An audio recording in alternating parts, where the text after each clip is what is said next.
The Radio Memories Network is brought to you in part by Liberated Syndication. Podcast publishing made easy. Libsyn.com. That's Libsyn.com. Course heading, Captain.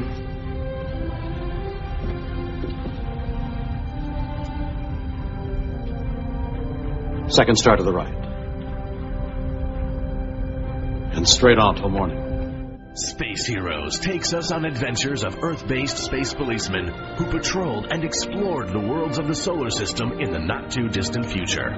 Our heroes fight for truth and justice while struggling with evil alien races.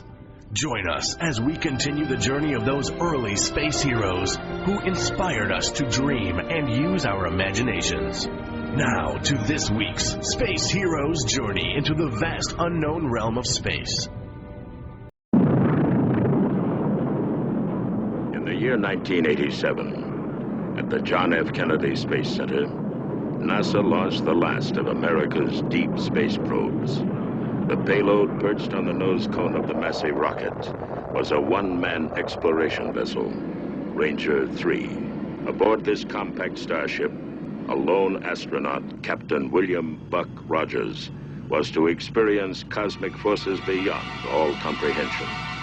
An awesome brush with death.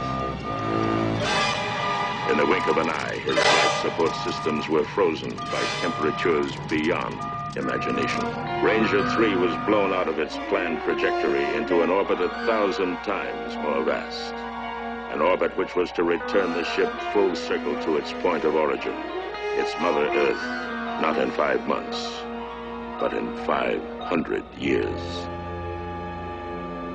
For 500 years, Buck Rogers drifted through a world in which reality and fantasy merged into a timeless dream. Let's join the Buck Rogers of the 25th century in this week's exciting space adventure. Buck Rogers in the 25th century.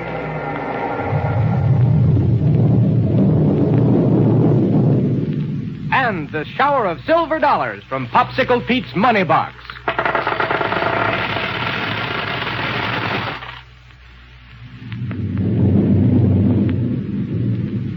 Together with Dr. Hewer and Wilma Deering, you know, Buck Rogers has just finished exploring an amazing city deep under the earth.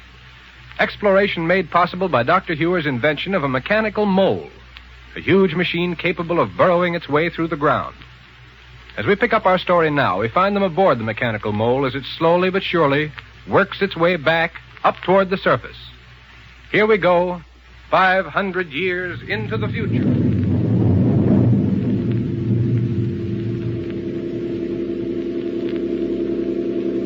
All right, now, Buck, suppose you stop us again. So soon, Doctor? Yes, Buck. Okay, whatever you say. I want to check on the stratification of the ground we're going through. To see if you can tell how near the surface we are, Doctor? Yes, Wilma. But I can't do it while we're moving because of the glare from the heat ray in the nose of the machine. If it weren't for the heat ray to melt the ground ahead of us, all the non-recoil energy in the world wouldn't move this machine. Let me see now. I'll have to turn on the forward search beam again. You know, Buck, I still can't get over the city we found down below. Yes, sir. Gold and radium all over the place. As common to the people living down there as steel and impervium are to us. Mighty fine people, too. Well, my observations indicate that we've only a very short distance to go to reach the surface. So let's get underway again. Surest thing you know. Anything to indicate whether we're on the same course we held on the way down? I'm quite sure we are. Approximately, at least. Oh, good. Then we won't need to worry about coming up under any buildings. No, I'm quite certain we'll find ourselves on the landing field of the Niagara Municipal Spaceport, the place from which we started our underground exploration. Good. Well, here we go. That's funny. What's the matter, Buck? I don't know, sir. We don't seem to be making any progress. Something wrong with the mechanism of the mechanical mole? No. Something seems to bar our way. What? Wait, I'll turn on the forward search beam again and see what's in front of us. Well, Buck? Come up to this metallic glass window and look, will you? Sure. Okay, Buck. See? The nose of our mole is smack bang up against a black, shiny surface of some kind. Oh, yes. Wonder what it can be. Looks like regular metal of some kind, doesn't it? Yeah. Can't be anything very big, though, or we'd have run into it on the way down. If we're on the same path we took before. I'm sure we are, Wilma. Now, wait a minute. Let's see if we can push it out of the way.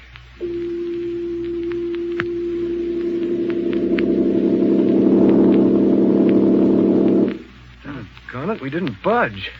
Buck, that must be the impervium foundations of some big building that got buried in the ground during the Mongolian invasion years ago. Oh, possibly. The heat from the thermic radiation projector makes it glow like impervium, doesn't it? No.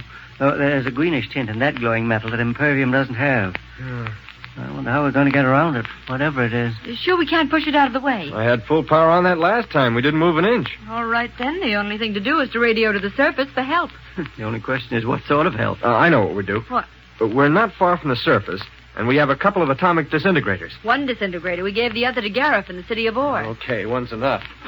Hey, Wilma, give me a hand. But what are you going to do with the pressure suit? Disintegrate a hole up to the surface, and then crawl on out through it. No, Buck, that may be very dangerous. We know we're near the surface, but we don't know how near. Well, that's something I'll be able to tell you all about in a few minutes. Now, suppose a cave-in should occur while you're blasting your way through the ground. This pressure suit will protect me. But if you lose the one disintegrator you have, if it gets knocked out of your hand... Now, stop worrying, Doctor. Somehow we got to get back to the ground level.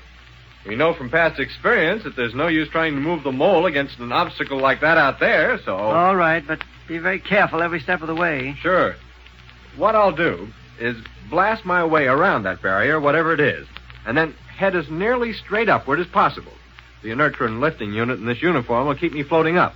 Then, as soon as I reach the surface, I'll take off this cast iron suit and commandeer a spaceship at the municipal spaceport. Good.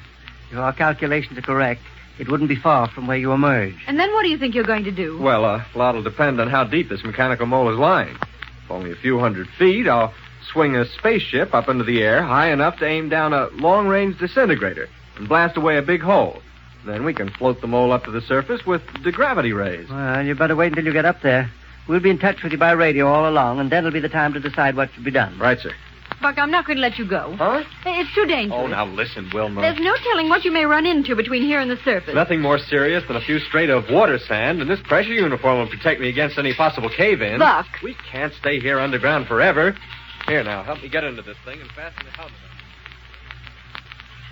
Oh, sir, we can't stay here under the ground forever, Willie, so what I'm going to do is put on this spacesuit on and disintegrate my way back to the surface. Well, I guess this machine we built for digging down into the ground isn't so good, is it, Mr. Barney? Huh?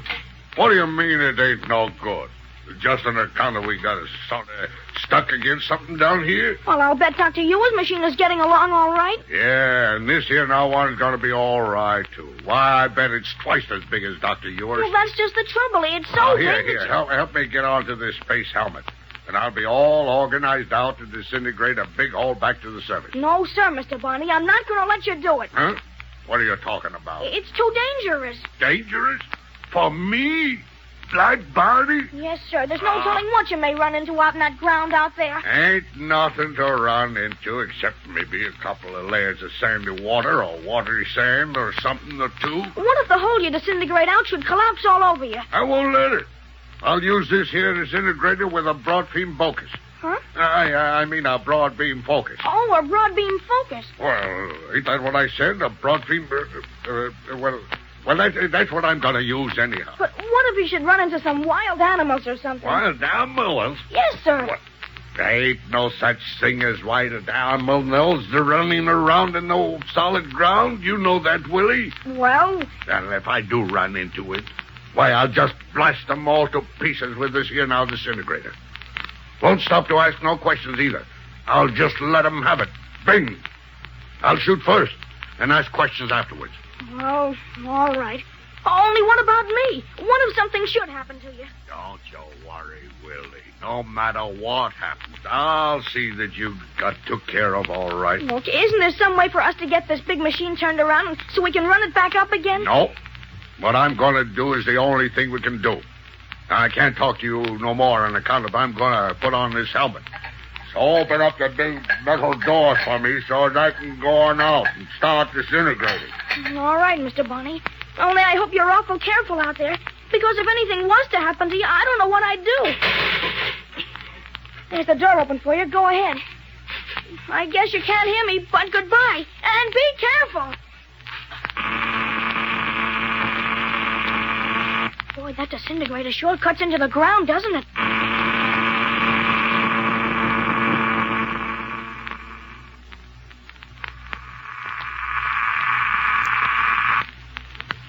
Hey, that disintegrator certainly cuts into the ground out there, doesn't it, Doctor? Yes, it does, Wilma. Seems strange to hear its sound coming to us by radio, though, through the transmitter in Buck's pressure suit. Yes. How's it going, Buck? Fine, Doctor. Good. I'm not wasting any time trying to cut through the tough material that's blocking the mold, but just making a path around it and slightly upward. Oh, that's right. This hand disintegrator certainly does a good job, too. Look out through the forward metalloglass window. By the light of it, you can see what kind of headway I'm making. No use, Buck. The energy being released by the disintegration is in the form of heat, and all we can see is a heavy mist. Well, at this rate, I ought to be up the surface in no time. Just like cutting through so much... Yes? Hey, this is funny. What? I've come into sort of a little cave here. It's probably a place that was washed out by underground streams. Yes, sir, that's what it is, all right. There isn't much of a ceiling to it, so I guess I'll... Buck. Wait. What is it, Buck? Doggone it, I wish I'd brought along a hand flash so I could see in here. Why don't you come back and get one? Listen, there's something else in this cave besides me, Wilma. And it's alive and moving around. Then come back here to the mechanical mole. Buck. No, sir. But when you hear my disintegrator, you'll know it's not just being fired into the ground. Good night. When Buck sees what I think he does, I hope he doesn't fire that disintegrator. And Barney said that if he saw anything, he'd fire first and ask questions afterward. But now stand by for a few words from your favorite announcer.